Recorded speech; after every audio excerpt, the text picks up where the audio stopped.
Jehovah said, Because the cry of Sodom and Gomorrah is great, and because their sin is very grievous, I will go down now and see whether they have done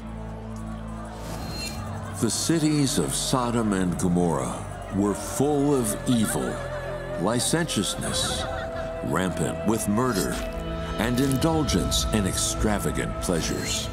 They reached the point of clamoring against God, of fighting against him, and raging his disposition. Where are the men which came into you this night? Bring them out to us, that we may know them.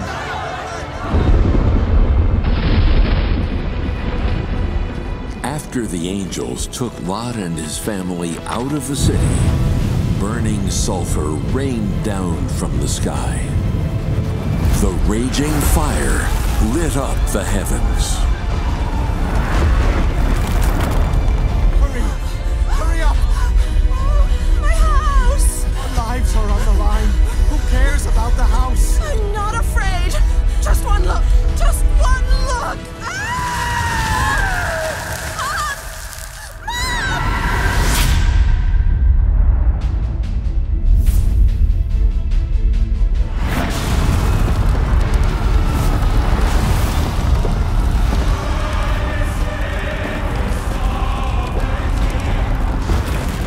Sodom, Gomorrah, and all their residents were reduced to ashes, disappearing into the wrath of God.